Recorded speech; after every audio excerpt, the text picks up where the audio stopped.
Hello and welcome to MarketSquare, your go-to show for deep insights into business and economic trends. I'm Olaitan Adebayo, and today we're diving into key developments across Nigeria. Stay with us as we break it all down.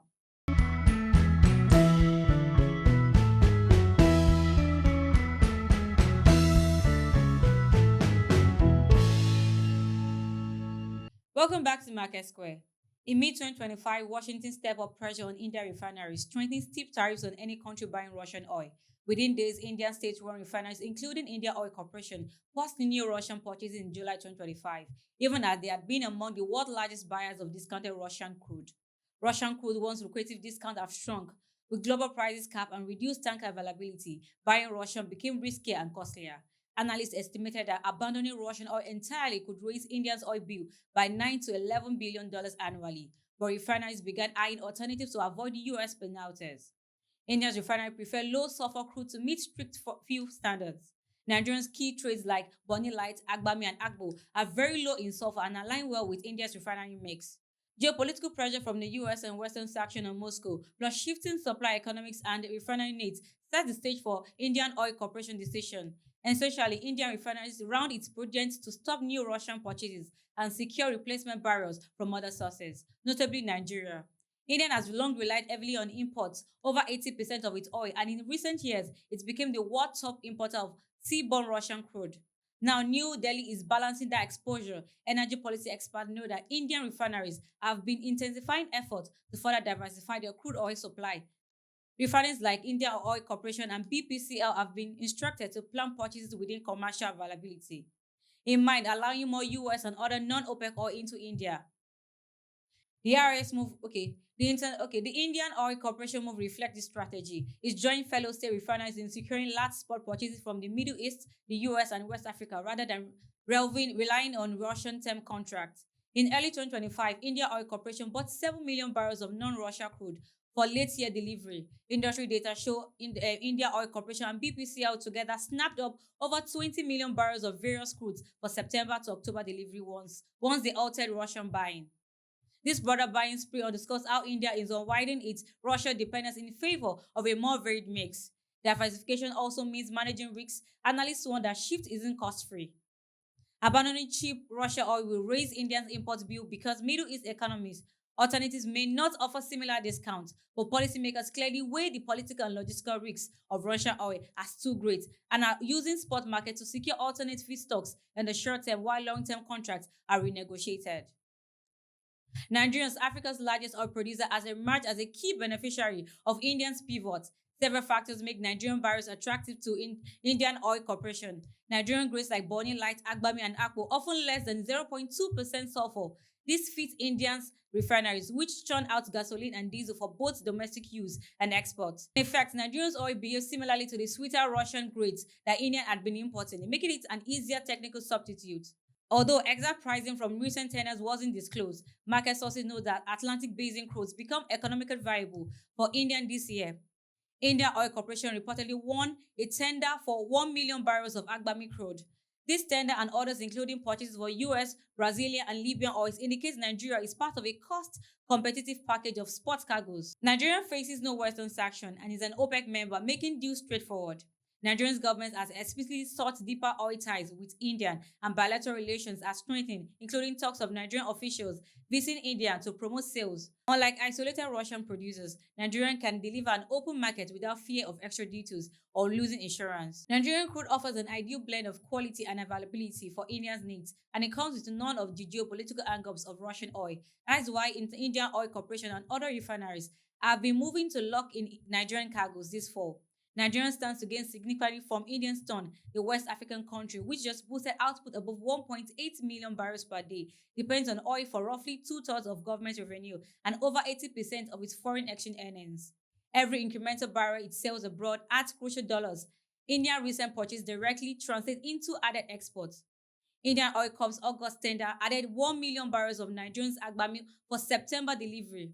In total, Indian buyers have lined up over 2 million barrels of Nigerian oil for fall delivery. This is a sizable boost, given Nigerian export volumes, and can help improve its trade balance, echoing 2016 trends when higher shipments to India and the US narrowed Nigerian trade deficits. On the revenue side, more exports at current prices would add hundreds of millions to Nigerian coffers in the coming months.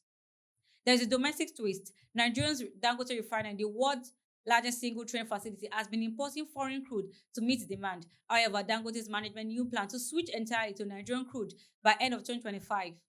In effect, this means local producers will send most of their output either to Dangote or to export market like India.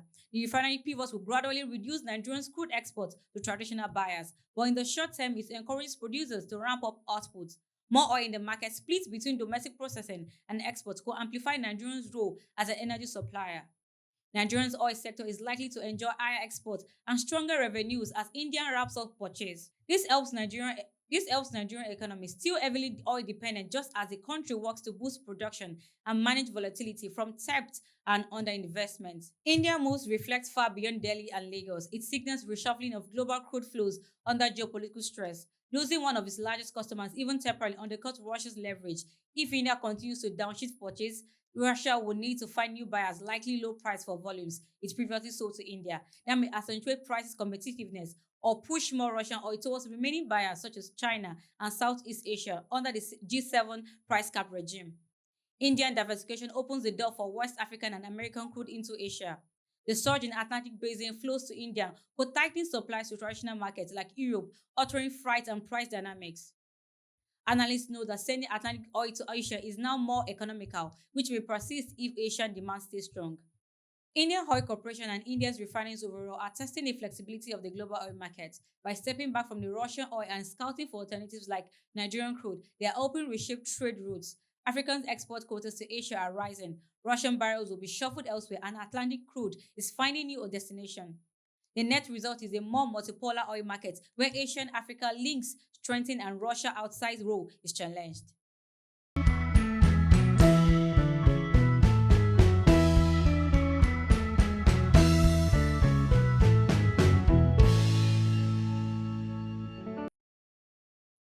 Moving on to the second headline, the federal government has launched a nationwide electronic invoicing regime dubbed e-fiscal or electronic fiscal system to modernize tax collection and curb evasion. Under the new system, large companies will generate and transmit digital invoices to the tax authority in real time. In effect, every sale by a registered business is immediately logged on a secure platform, giving the Federal Inland Revenue Services instant visibility into the transaction. This market buyer went live on August 1st, 2025, after a successful pilot from late 2024. The system is part of the broader electronic fiscal system that FIRS described as ushering in a new era of transparency, accuracy, and real-time monitoring of commercial transactions. Under the e-fiscal regime, companies no longer issue paper invoices alone. Instead, when a seller creates an invoice, it must be transmitted into a standardized digital format through FIRS online platform via certified service provider. Each invoice is assigned a unique reference number and cryptographic signature, guaranteeing its credibility. FIRs can then immediately verify and record each sale, cutting out the gaps where companies might report income. In practice, this means real-time tracking of commercial transactions. The tax agency sees every business-to-business invoice as it happens. Officials explain that by capturing invoice at the point of issue, the system ensures that they are authentic, accurate, and complete, leaving little room for fake or missing invoices. The platform is like a live digital ledger of sales. Sellers send their bill through MBS and FR instantly logs it in. This close integration is expected to tighten compliance by flagging any transaction that doesn't appear on the system and to streamline audits since records are already logged correctly. The Federal Inland Revenue Service is leading the rollout on behalf of the federal government of Nigeria, but it's truly a multi-agency effort. FIR's chairman Zach Adedeji and spokesperson Dari Adekombi have emphasized that this is a whole-of-government project. In late April 2025, the government inaugurated a National E-Voicing Steering Committee, including NITDA, the Ministry of Finance, the Central Bank of Nigeria, and other bodies to oversee the program. NITDA in particular sets technical standards and certify access point providers that connects businesses to the platform. FIRS also stresses that the system operates under Nigeria's Data Protection Act. All invoice data shared is kept confidential and secure by the law. While FIRS drives the system, it works with NITDA, the Finance Ministry, and others to ensure interoperability and data safety. The launch of this e-fiscal platform is aimed squarely at closing Nigeria's tax gap and boosting revenue. Officials know that Nigerian currency loses an estimated $18 billion a year to cross-border profit shifting and avoidance by multinationals. At the same time, only a small fraction of Nigerians pay taxes, and the country's tax to GDP ratio is among the lowest globally. By forcing large companies to report each sale digitally, the government hopes to capture revenue that typically leaks through underreported transactions. FIRS describes the e-voicing solutions as part of a revenue service platform. FIRS describes the e-voicing solutions as part of a revenue service reform aimed at creating a single unified record of all government receipts. Revenue experts welcome the move. FIRS chiefs have said the system ushers a new era of transparency, accuracy, and real-time monitoring. Every complaint sales become visible immediately, making it much harder to slip sales off the book. The government anticipates that in the medium term, this will not only raise tax collection by plugging gaps, but also simplify audits and reduce disputes since invoices are already pre-cleared. For businesses, the system also has benefits. By automating invoices generation and validation, companies can reduce paperwork errors and speed up billing cycles. According to international tax consultants, taxpayers stand to gain efficiency and cost savings. Automated electronic invoices cut manual data entry and minimize processing errors. The government gains real-time revenue visibility and better fraud detection. FIRS expect e-invoicing to boost VAT collections and other revenues by tightening the audit net. The agency leadership emphasizes that digital leap is part of President Tinubu's renewed hope fiscal reforms to diversify revenue beyond oil. Businesses and economies know that electronic invoicing is a proven tool worldwide. More than 50 countries, including France, Spain, Italy, and Germany, have started implementing compulsory electronic invoicing to combat VAT fraud. Brazil's mandatory e-invoicing since 2008 dramatically cut tax evasion, and India and South Africa have rolled out similar systems in phases for larger firms. As Nigeria is joining an international movement, and if implemented well, this could significantly strengthen tax compliance. However, there is cautious feedback from businesses. Many companies welcome clearer rules but worry about practical hurdles. Industry reports note that companies are asking, will Nigerians' IT infrastructure and internet access suffice? Will our current accounting system be compatible? Could this drive up compliance costs? Fuel stations and telecommunication outlets with thousands of small cash sales daily are unsure of how this electronic invoicing will apply to every transaction. To address this, the agency has extended deadlines from August 1st to November 1st, 2025 to complete integration. The agency is also holding webinars and town halls to educate companies and consultants on a new process. Importantly, the agency insists that data privacy will be protected. Manufacturers are also assured that all invoice is treated under Nigerian's Data Protection Act and handled only by accredited service providers. Officials acknowledge the changes is challenging, but say that they are working to build trust through transparency and support. For larger corporations, the e-fiscal system means new compliance work. Companies must integrate their billing system via approved software. While this requires investment, early adopters get smoother VAT reporting and could avoid future audits. Telecommunication and oil sector companies that handle millions of sales per day are most affected. They will need technical solutions to manage the volumes without disrupting operations.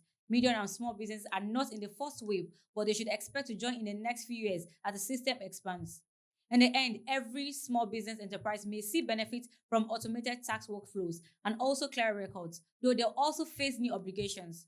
For the average Nigerian consumer, the change is mostly behind the scenes. Invoices for goods and services won't look different on paper, but their data will be logged digitally. The hope is that with more revenues collected, the government can improve public service or avoid future tax hike. If the e-fiscal platform succeed, it could mean a healthier economy by reducing illicit outflows and funding infrastructure with the money that was previously logged to evasion. Nigerians' turn to e-invoicing reflects a present fiscal context. Aside from the $18 billion annual drain from profit shifting, the country's heavy reliance on oil revenues has made non-oil taxes vital. Globally, tax authorities are moving in this direction. A recent survey notes that Nigerians' electronic invoicing follows a real-time pre-validation mode. Countries around the world are already announcing similar technology. More than 50 nations have mandated electronic invoicing for businesses. Pioneers like Brazil found that once invoices went electronic, reported tax payments rose sharply. Nigeria's new platform is thus a significant step to catch up with this trend.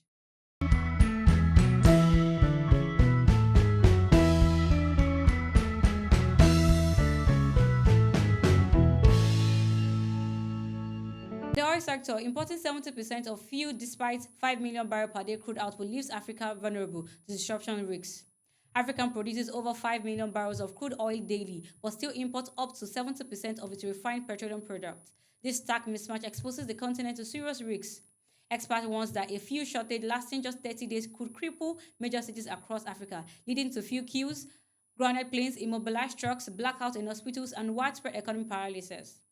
Such a disruption would not only be worst case scenario, but a realistic threat due to Africa's over reliance on imported refined fuels despite its abundant crude production. The root causes lies in limited refinery capacity. While Africa hosts over 40 refineries, many are outdated, underused, or inactive.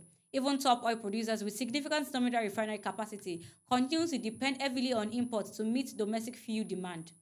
Some refineries operate far below capacity compared to the country's crude output potential. With Africa's population expected to reach 2.5 billion by 2050, energy demand is set to double. Continued reliance on imported fuels undermines economic sovereignty, widens trade deficits, destabilizes currency, and slow industrial growth. It also challenges the goal of regional trade agreements aimed at boosting internal resilience. Addressing this requires a continent-wide coordinated strategy. Key priorities include upgrading and expanding refining capacity with commercial viable projects, harmonizing fuel standards to encourage intra-African trade, and attracting investment through transparency and risk mitigation. Developing critical infrastructure like pipeline, storage, and logistics network alongside building skilled human capital is equally vital. Governments need to reduce bureaucratic hurdles, improve infrastructure efficiency, and mobilize domestic capital, especially from pension funds and sovereign wealth funds. Empowered and autonomous regulatory bodies are essential to enforce standards and build investor confidence. Removing internal trade barriers will further enhance regional integration. Strategic fuel reserves will also be increased to shield against global supply shocks. Many African countries currently hold on to a few days of reserve, which is dangerously low. Establishing regional stockholding frameworks backed by coordinated policy can bolster resilience without imposing excessive costs on consumers.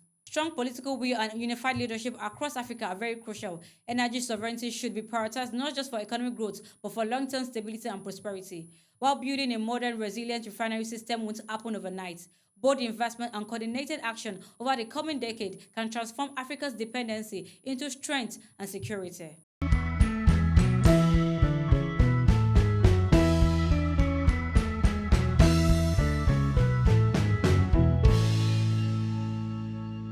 That's it for today on Market Square. Thank you for joining me. I'm Malai Adebayo. See you on the next one.